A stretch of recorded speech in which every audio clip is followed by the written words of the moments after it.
नमस्ते सबैजनालाई। आज हामी क्लास 12 को क्वेसन गर्न गइरहेछौँ।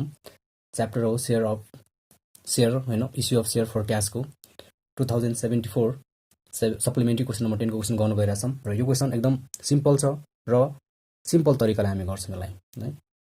पहिला सिम्पल क्वेसन बुझ्नुस् हैन, त्यसपछि चाहिँ अलिक गाह्रो क्वेसन गर्न मजा आउँछ र क्वेसन यस प्रकारको दिएको छ है। A company issued 20,000 share of ₹100 each payable as follows. 20,000 share एउटा कम्पनीले बाँडिरहेछ हैन र एउटा सेयरको प्राइस कति छ 100 अनि पेबल्स एज फ्लोज भनिरहेछ। अनि पब्लिकसँग पैसा चाहिँ यसरी मागेको छ, एकैचोटि 100 रुपियाँ मागेको होइन। पहिला एप्लिकेसनमा 20 रुपियाँ मागेको छ, अलटमेन्टमा 30 रुपियाँ र फर्स्ट एन्ड फाइनल कलमा 50 रुपियाँ मागेको छ हो र यो सबै मिलाएर सही हुन्छ। अनि त्यसपछि application were received for 40,000 shares and allotment were made as follows भनिरहेछ। 20,000 सेयर बाँड्न खोजिरहेछ तर चाहिँ एप्लिकेसन डिमान्ड माग 40,000 को आयो रे हो र यो 40,000 लाई कसरी बाँड्ने भन्ने कुरा चाहिँ तल लेखिरहेछ। 40,000 मध्येमा 20,000 share to the applicants of 20,000 shares 10,000 share भनेको छ हो। जसले 20,000 मागेको छ उसलाई चाहिँ 10,000 देऊ, जसले चाहिँ 10,000 मागेको छ उसलाई 10,000 देऊ र अर्को 10,000 लाई चाहिँ नदेऊ भनेको छ हो। बाँड्न खोजेको त कति मात्र हो 20,000 मात्र हो, त्यसो भए बाँड्न मात्र उसले पाउँछ कति 20,000 मात्र, तर यहाँ चाहिँ 40,000 आएको छ हो। 40,000 मा चाहिँ 20,000 लाई दियो, 10,000 लाई पनि दियो, 10,000 लाई चाहिँ दिएन। अनि त्यसपछि भन्दैछ it was decided to utilise the excess application money towards allotment. अनि जुन बढी पैसा यहाँ आएको छ यो 10,000 मा 10,000 सेयरको बढी पैसा आएको छ त्यसलाई चाहिँ अलटमेन्टमा लाने रे। And all money were duly received अनि इन्ट्रिज फर यो जर्नल इन्ट्री कसको बनाउनु भनेको छ, कसको बनाउनु भनेको छ application allotment and first and फाइनलको। र यो क्वेसन हामी अब एकदम बुझेर गर्ने हो हैन, बुझ्नु पर्यो तपाईहरुले पनि। र क्वेसन गर्दाखेरि अलिक वर्किङ नोट गर्नुपर्ने हुन्छ र पहिला हामीले क्वेसन बनाउनु पर्ने हुन्छ है। एप्लाइड र अलोटेड। एप्लाइड यो क्वेसनमै दिएको छ है, जुन कि 20,000 थियो, 20,000 लाई चाहिँ 10,000 बाँड भनेछ र अर्को 10,000 लाई 10,000 नै बाँड भनेछ र अर्को 10,000 लाई नदियो भनेछ हो, नदियो भनेछ। अनि यो एप्लिकेसन चाहिँ कति आएको हो 40,000, बाँड्न खोजेको कति मात्र हो 20,000 हो र यो 20,000 लाई चाहिँ 10,000 मात्र दियो भनेछ नि, यो नै प्रोराटा हो, यसलाई नै प्रोराटा भनिन्छ। अनि 10,000 लाई 10,000 भनेछ हो, यसलाई चाहिँ हामी फुल लेख्न पायो। अनि बुझ्नको लागि यो 10,000 जुन सेयर छ यो पैसा उसले चाहिँ एउटा पनि सेयर पाएन, उसको पैसा चाहिँ फिर्ता हुन्छ र फिर्ता गर्दाखेरि केबाट फिर्ता हुन्छ ब्याङ्कबाट। मैले यो बुझ्नको लागि यतातिर लेखिदिएर हो। र अब हामी वर्किङ नोट कसको गर्छौँ यो प्रोराटाको मात्र है, प्रोराटाको मात्र हामी वर्किङ नोट गर्छौँ। त्यसो अरूतिर हेर्ने होइन, प्रोराटाले मात्र हेर्नु पर्यो। त्यसो भए यहाँ working note for pro rata, working notes for pro rata.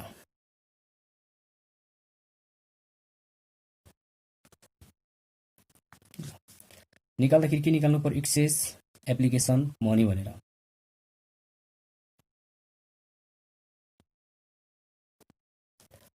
Access application money है, यहाँ हेर्नुहोस् त 20,000 ले 10,000 मात्र पाएछ भने उसले चाहिँ 10,000 को बढी पैसा तिर्यो नि त हो। अनि यहाँ कसरी देखाउनु पर्यो यो 20,000 उसले एप्लाई गरेको थियो तर उसले चाहिँ 10,000 मात्र पायो हो। त्यसो भए 10,000 को बढी पैसा तिरेछ र कति बढी पैसा तिरेछ 20 रुपियाँ, किनकि एप्लिकेसनको रेट कति छ 20 रुपियाँ र भनेपछि उसले कति धेरै पैसा तिर्यो 2 लाख है। 2 लाख कसरी भएको यो 10,000 इन्टु 20 भएको है, यदि आएन भने चाहिँ यसरी हो, यो 10,000 इन्टु 20 2 लाख। अनि कुनै बेला यो कहाँबाट आयो के आयो भनेर थाहा हुँदैन। यदि फर्मुला नै चाहियो भने फर्मुला के हुन्छ नम्बर अफ एप्लाइड, यो एप्लाइड भयो हो 20,000 number of applied share, number of applied share minus number of allotted share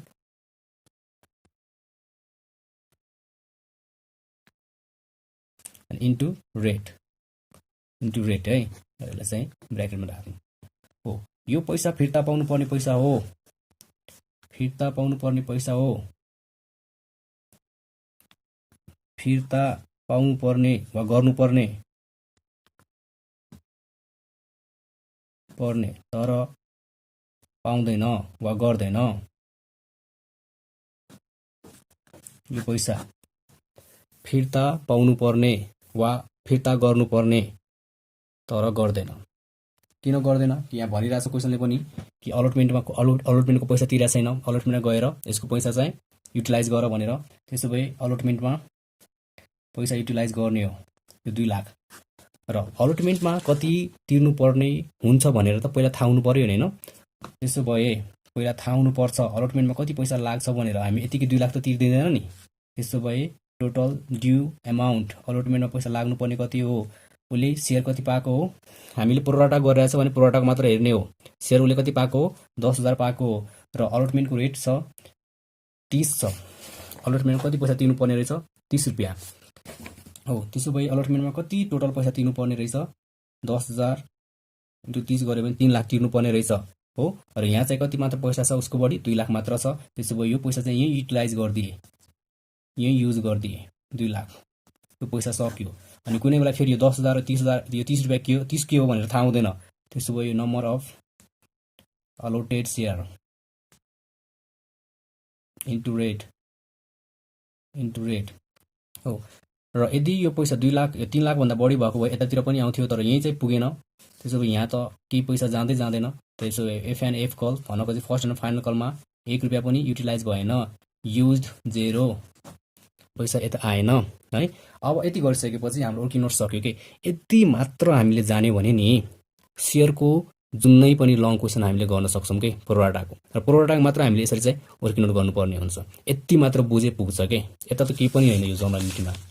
अब जर्नल इन्ट्री गर्दाखेरि सुरुमा हामीले सेयर एप्लिकेसनको गर्छौँ।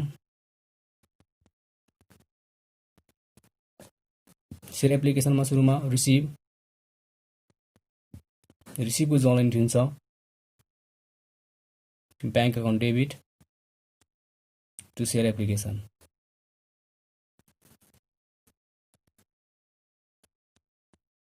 पैसा राख्दाखेरि एप्लिकेसनमा कति पैसा, कति सेयर आएको छ, 40,000, रेट कति छ, 20। त्यसो भए कति हुन्छ, यहाँ 8 लाख हुन्छ हो। यहाँ पनि 8 लाख हुन्छ। र न्यारेसन त लेख्नै पर्ने, न्यारेसन छुट्याउनु भएन। बिङ सेयर एप्लिकेसन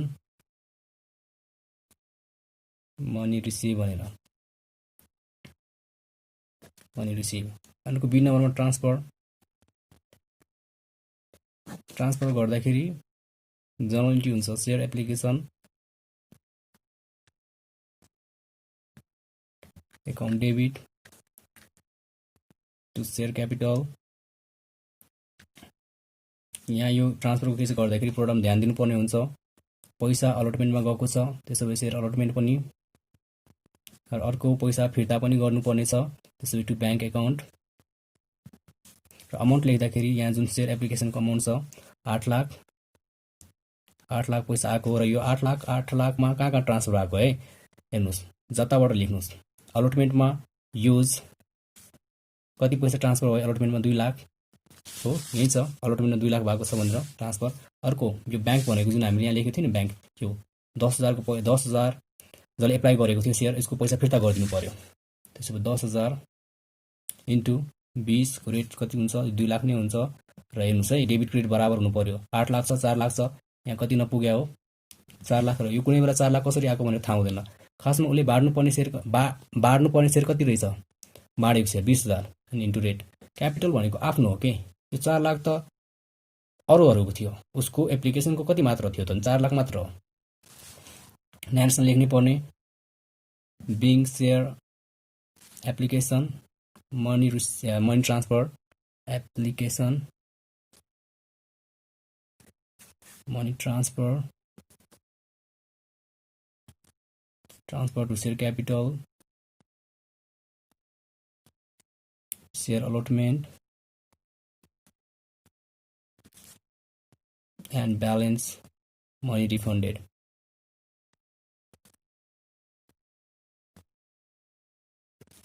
अनि त्यस्तै 2 नम्बरको के छ, सेयर अलटमेन्टको जर्नल इन्ट्री बनाउनु पर्यो। सेयर अलटमेन्टको जर्नल इन्ट्री सुरुमा ड्यू केस, र ड्यूमा लेख्दाखेरि के याद हुनु पर्यो, कि त सेयर प्रिमियम हुन्छ कि त डिस्काउन्ट हुन्छ, तर यहाँ न डिस्काउन्ट छ न प्रिमियम छ। त्यसो भए share allotment account debit to share capital.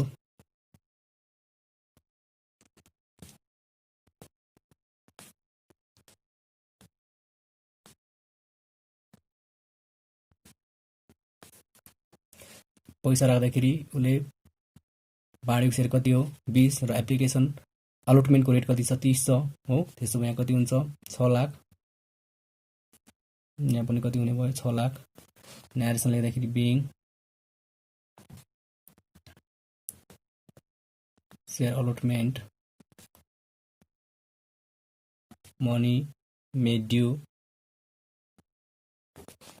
र बी नम्बरमा रिसिभको जनरली बनाउँदाखेरि ब्याङ्क अकाउन्ट डेबिट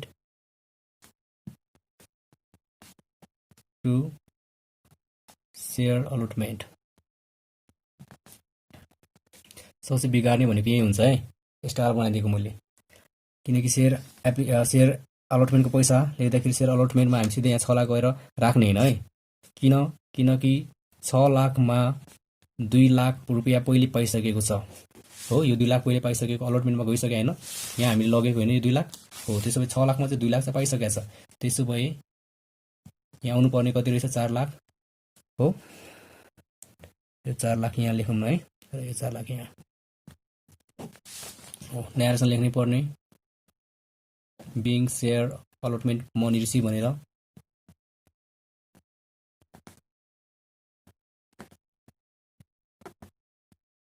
रिसिभ भनेर। यति गरिसकेपछि अब हामी गर्छौँ सेयर फर्स्ट एन्ड फाइनल कलको जर्नल एन्ट्री 3 नम्बरमा सेयर फर्स्ट एन्ड फाइनल कलको।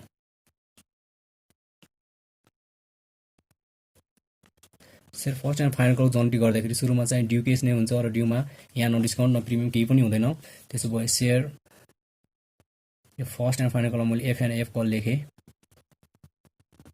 F call account debit to share capital. Narration being share F and F call money made due। पैसा राख्दाखेरि 20,000 इन्टु रेट यसको कति छ, एफ कलको 50, त्यसो भए 10 लाख, यहाँ पनि 10 लाख। अर्को बीमा रिसिभको journal entry bank account debit to share F call। Narration being share F call money receive भनेर F call money receive।